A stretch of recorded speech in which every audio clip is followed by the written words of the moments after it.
Les inondations, les primo-intervenants, ce sont souvent les pompiers, tout comme sur d'autres urgences. Sur les feux, ils sont particulièrement exposés aux substances toxiques. Et vous souhaitez qu'ils bénéficient davantage de protection. 2 sénatrices ont déjà réalisé cette démarche. C'était en juin dernier.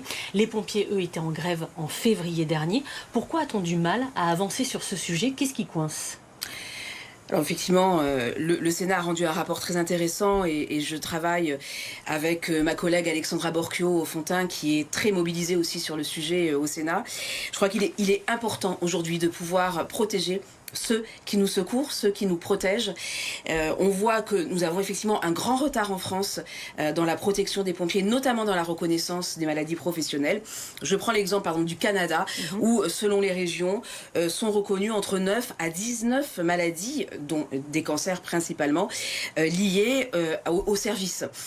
Il est donc très important que nous puissions aller de l'avant, que nous puissions nous mettre aussi en adéquation avec ce que le Centre international de recherche du cancer a révélé il y a maintenant 2 ans en expliquant que l'activité de sapeur-pompier était cancérogène pour l'homme. Donc ça, ce sont des données qui sont officielles. Scientifiques et officielles, absolument. Les soldats du feu, lorsqu'ils étaient en grève en février dernier, ont demandé la reconnaissance de 7 cancers, car actuellement, il n'y en a qu'un seul, celui du nasopharynx. Vous aussi, vous souhaitez que ces 7 cancers soient reconnus? Oui, absolument. Aujourd'hui, 2 formes de cancer sont reconnues, celui-ci et puis un cancer du foie. Il y a effectivement d'autres cancers aujourd'hui qui sont reconnus comme directement imputables, notamment le cancer de la vessie, des cancers de la peau, tout le système digestif. Donc, il est temps effectivement que ça évolue. Et c'est ce que je demande dans ma proposition de résolution. Ça paraît limpide quand vous le dites. On voit les soldats du feu, ils sont face aux fumées toxiques. Parfois, ils reviennent d'intervention. Ils sont noirs sur le visage. Ça paraît logique ce que vous dites. Comment se fait-il que ça ne passe pas? On a un retard à ce niveau-là. Il faut que le gouvernement l'entende.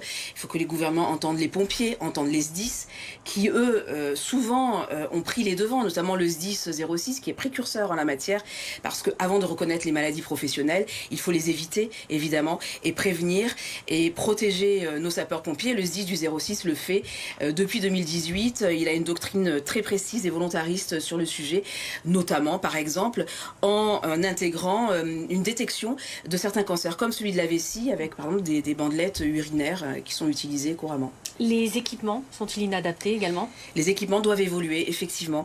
On voit, par exemple, dans le SDIS 06 permet aux sapeurs-pompiers de changer leur équipement sur place, mais il faut encore aller plus loin et avoir de nouveaux équipements qui sont débarrassés eux-mêmes de substances toxiques. Donc, on y va, mais c'est aussi une question budgétaire.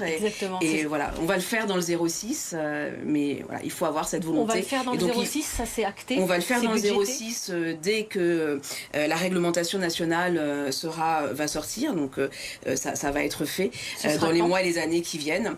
En tous les cas, ça a été acté par Charles Ginesi et par le SDIS, dont je fais partie du conseil d'administration. Donc ça, c'est très important. Que dans les Alpes-Maritimes, les pompiers là vont être mieux dotés, mieux protégés. Absolument. Dans les mois ou les années à venir. Ils sont déjà mieux protégés qu'ailleurs et ils vont avoir aussi la possibilité de changer leur système respiratoire aussi sur place, comme aujourd'hui ils peuvent changer leurs vêtements qui sont après décontaminés par une société spécialisée. Les nouveaux outils dont ils vont disposer, ce sont de meilleurs masques respiratoires, c'est ça? De pouvoir les changer sur place, sur les sites des incendies. C'est très important de pouvoir changer les matériels qui sont infectés par les fumées qui sont toxiques évidemment.